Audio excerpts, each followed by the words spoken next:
When families gather for the holidays, fun activities are often planned to make core memories together. The Jones family decided to go caving at Nutty Putty, but they had no idea of the devastating loss their family would suffer. This is the fatal breakdown of the Nutty Putty cave tragedy. John Jones was ready for some family fun when they decided to explore the Nutty Putty cave in the Utah desert near Salt Lake City. He had not been to this particular cave before, but he and his brother Josh had spent much of their youth caving in a variety of Utah caves. He considered himself to be an experienced caver, though his exploring had slowed down in recent years. He had gotten married, had a child, and was currently a medical student at University of Virginia.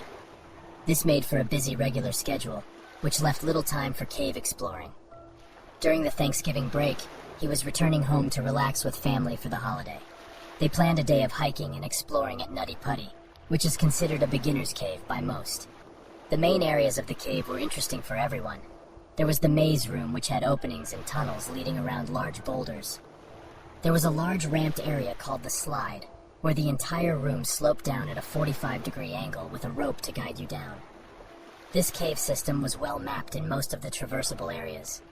There were also well-known areas that were more challenging, like the birth canal or the aorta crawl. These areas were tight and difficult to pass, so only more experienced cavers would be attempting to squeeze through these passages. Even with the known challenges, people still found themselves stuck in tight squeezes in these tunnels. Nutty Putty had just recently been opened back up to the public, after being closed for several years because of cavers getting stuck in these difficult squeezes. They were passable for some, but others would find that their shoulders or hips would just not pass, no matter how hard they pulled against the rock. After wedging themselves in the narrow space, they were completely stuck, requiring serious assistance to inch out backwards. Because of these rescues, a new permit-style entry was required, listing 2 experienced cavers per group. Josh had obtained a permit for a group to explore the Tuesday before Thanksgiving, November 24th, 2009. John's pregnant wife Emily stayed back at the house with their 1-year-old daughter Lizzie to enjoy a more relaxing evening with the in-laws. Their group of 11 family and friends started off in the main open cave sections. Eventually, John and his brother Josh took 2 friends off to find more challenging tunnels to try. They had heard stories about the birth canal and consulted the map for its location. It was known to be a long, tight passage with a particularly tight squeeze near the end. If you could just get past the narrowest part, there would be a small room at the end to stand up and turn around. They knew that the birth canal would be tight and could be panic-inducing, even for experienced cavers. They spread out to try to find this particular tunnel. John and Josh took the passage on the left, moving through a small tunnel for around 15 feet. It undulated up and down in several elevations over the next 10 feet. There were outcroppings of rocks and tight squeezes that required a caver to twist their body in several orientations to get shoulders past, then hips, and finally twisting legs so that they bend in the proper direction. It was not a matter of simply pulling your body forcefully through a tight hole. This area was called the corkscrew because the few who had been through it were small and flexible, using all their skills to maneuver slowly through the panic-inducing contortions. After the corkscrew area, the passage angles up for another 5 feet or so, then turns down over a rock ledge with a sharp 90-degree bend to the left. Up until now, cavers had used this small area after the corkscrew to turn back on themselves if needed, and head back through the difficult section. 5 years before, a 16-year-old boy named Brock Clark was stuck in this corkscrew section. He was only 5'7" tall and weighed 140 pounds, but got wedged when he was trying to turn around. It took 14 hours for rescuers to free him. John was in the exact spot where Brock got stuck trying to turn around. Since John was 6 feet tall and 200 pounds, he clearly knew that turning around in this part of the tunnel was not an option for him. He was in a 12-inch high space, with not enough lateral area for his pressed body to ball up for a turn. He pushed forward to the ledge area and squeezed over the top of it. It was a tight area to get through, but he thought he could see it open up down below. He sucked in his stomach and pressed himself through the squeeze, pulling forward on the rocks in front of him.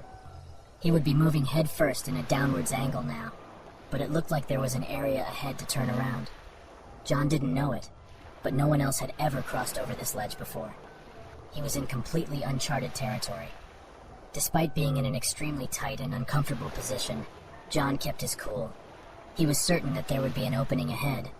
All along, he thought he was in some part of the birth canal, where many cavers had felt stuck in the constricting tunnel, but ended up being just fine once they reached the other side. Once he passed through a tight zone, he started to slide toward the bottom of this tunnel. He was nearly doing a handstand, trying to hold his body up and figure out how to push backwards. He still couldn't turn, and now he was upside down.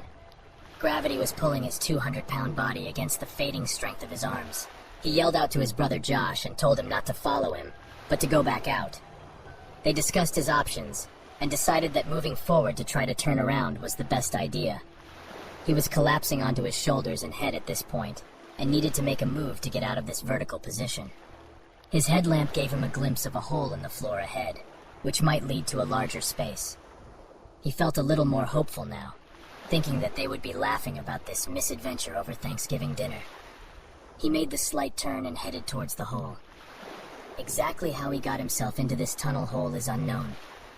It's thought that he may have slipped, hit his head, and became wedged in the tight space. The other thought was that he looked in the hole, but misjudged what he saw, thinking it was an opening and not simply a dead-end fissure. Either way, John had ended up in a small opening in the bottom of this tunnel, which was impossibly narrow. Just 18 inches by 10 inches, not much bigger than the screen of a laptop computer. John found himself wedged nearly completely upside down at a 70-degree angle. He had spent some time trying to push himself back upwards out of this hole. It was exhausting. His arms were pinned in a useless position, one folded under his chest, and the other trapped on a rock down by his side. He strained against the walls and quickly realized that all of his effort would not move him back up 5 feet to the shallow tunnel. His calves and feet were still free up in the passage, but his legs were now wedged on the smallest side of the hole, only 8 inches wide. He started yelling for Josh again. His brother knew that he was trying to turn around, so his yells were not a good sign. Josh made his way back into this tight space and traversed the corkscrew path. But unlike his brother, he went feet first this time. He continued toward the sound of John's voice, up over the ledge. He finally came to an alarming sight. He could see the end of his brother's legs sticking out of the rock, as if it had swallowed him whole. He inched forward until his feet could squeeze one of John's legs. He tried to grip and pull up, while John pushed from his end. After several futile attempts, they were both feeling exhausted and frustrated. Josh could see that this was very serious, and they would need professional help to get him out.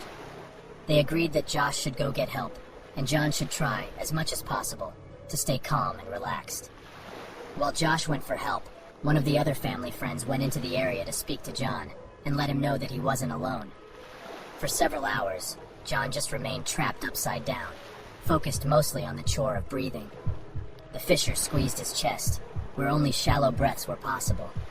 All of his efforts to move up had actually settled him deeper into the crack.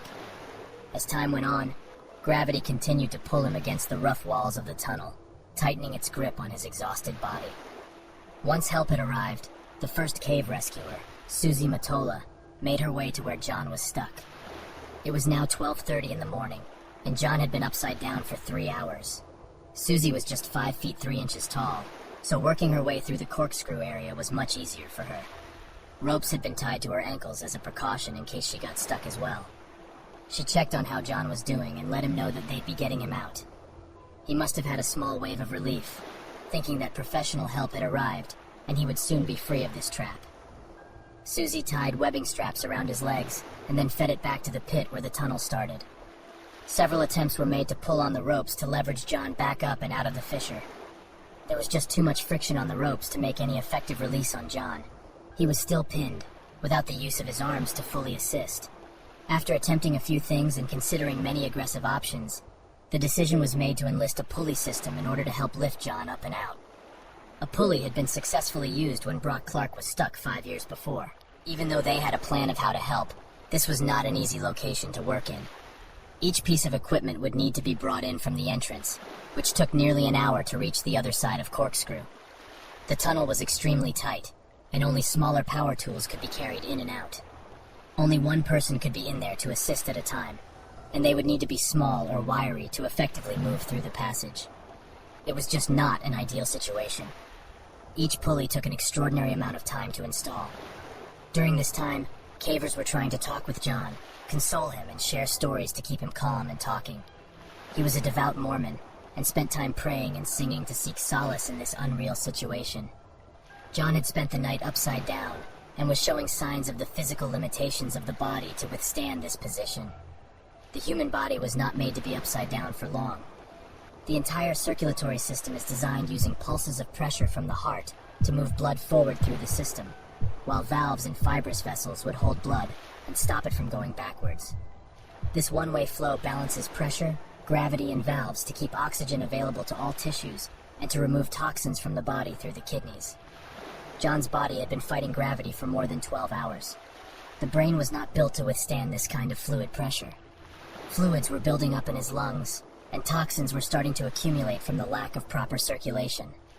His organs were pressing on his lungs, and each breath was an exhausting effort for muscles not built for such work. His breathing was slowing, and he was completely spent from the effort. Throughout the night, he had gone from being completely calm and lucid to helplessly thrashing his legs and hallucinating. It was excruciating to watch for the rescuers. They were helpless, exhausted, and feeling trapped themselves. The air in this cave system was warm and damp. It took a concerted effort to remain calmly breathing when you are restricted and can't move or even breathe properly. But the rescuers knew they could get out when needed. John didn't have that luxury. He couldn't expand his chest to breathe, and the air around him was losing its oxygen concentration little by little.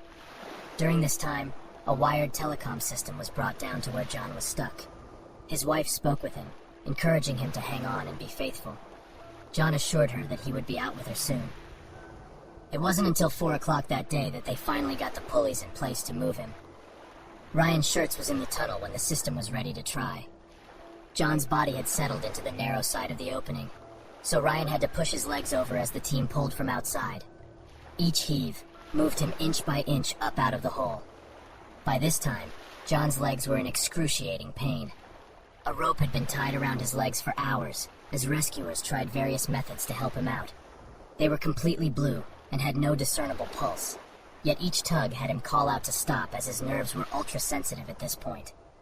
They paused to give him a moment to gather himself, and then tried again. It seemed to be working. John was finally being pulled up out of this hole. He was raised enough for Ryan to look down to make actual eye contact with him, and passed down a tube to drink Gatorade. This effort was extremely slow going, and they were all exhausted from the difficult effort. Ryan was squeezed in a tunnel just 12 inches high, and had his head near John's legs as they worked him slowly out of the tight 10-inch fissure. Although they were making some progress in lifting him up, they were no closer to getting him out. His legs were hitting the low ceiling above his tunnel, and twisting them into the passage was impossible. He had no control over his legs now, after 19 hours upside down. Without his help to delicately bend his knees to the side, they were strongly considering breaking his legs to get him back into the passage, because time was running out for John. Then, in a sudden moment of blinding pain, Ryan blacked out. When he came to, he was bleeding heavily and confused. The rope, holding the pulley to a natural arch section in the cave, broke and whipped the carabiner and pulley directly into Ryan's face. He suffered damage to his face, lip, and tongue, as well as a concussion. He had to get out of there quickly. John was back where he started, completely wedged in the tunnel with the circulation to his arms cut off and his legs completely dead. He was unable to help free himself in any way. This moment started the final demise of John Jones. After Ryan was checked out in the pit and then sent off to the hospital, his father Dave took his place in the passage with John. It took an hour to re-establish the pulley lines, and Dave tried to tie a rope around John's body, but couldn't get the rope past his wedged torso. All the time Dave was with John, he was not responsive. This entire operation required John's help to effectively rescue him. There was no way to lift his 200-pound, 6-foot frame without him pushing and trying to leverage himself in some way. In Dave's effort to tie up John, he got himself stuck for about 15 minutes. Their desperate effort to help save this man had put both his son and himself in danger. It was a devastating reality. Once he had pushed himself back into the 12-inch tunnel, he was exhausted and had to leave. Brandon Kowalas took his place and brought in the telecom system so John's family could talk to him. His wife Emily expressed her love and told him to take a break and rest after all of his effort. She still truly believed he would be coming out, but Brandon could see what she could not. John was no longer responsive, and no signs of life could be heard. Over the previous several hours, Ryan reported the gurgling breaths that John was struggling with. Now, There was silence. The rescue team gathered in the pit area inside the cave and discussed the situation. It was determined that a medical professional would need to confirm that he had actually passed. A paramedic was sent into the tight section to confirm what was suspected. At 11:56 on Wednesday, November 25th, John Jones was pronounced dead. The rescue teams worked for 24 hours straight to try to free John, but it was just not possible with his upside-down position. The clock was ticking, and he just ran out of time. John survived an extraordinary 27 hours in an inverted position, which is 3 times longer than what was predicted as possible. The 6 rescue personnel who actually reached John in that rocky prison were truly heroic. They willfully placed themselves in a portion of the cave that was unmapped with many known risks. They were selfless in their efforts, maintained a calm demeanor, and never gave up on a seemingly impossible rescue. After they determined that recovering the body would be impossible, John was left to rest in the Ed's Push section of the Nutty Putty cave for eternity. The entire cave system was closed off with concrete, never to be explored again. A plaque was placed there to commemorate the life of John Jones.